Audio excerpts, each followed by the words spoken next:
Welcome to our channel. Today we how to pay your PG&E bill, online payment guide step by step clearly.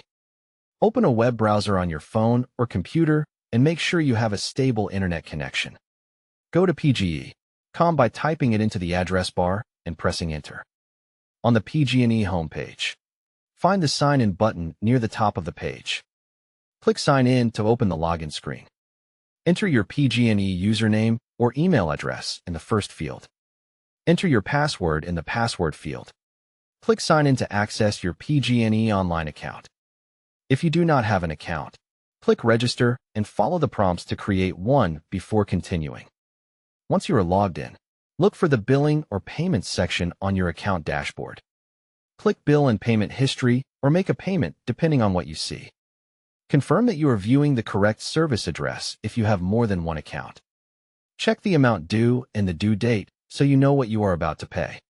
Click Make a Payment to start the payment process.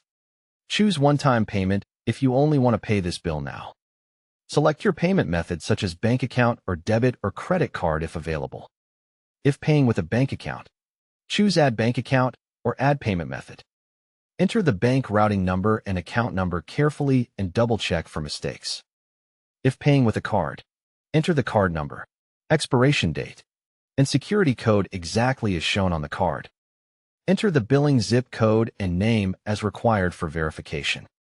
Choose the payment amount, either the full balance or a custom amount if the site allows it. Select the payment date, usually today or a future date if you want to schedule it. Review any convenience fee messages if you are using a card payment option. Click Continue to move to the review screen. Carefully confirm the payment details including account, amount, method, and date. Read the authorization statement and any terms shown on the screen. Click Submit Payment or Pay Now to finalize the transaction. Wait for the confirmation page and take a screenshot or write down the confirmation number. Optionally set up autopay from the payment settings if you want future bills paid automatically. Don't forget to like this video and subscribe to our channel for more step-by-step tech guides.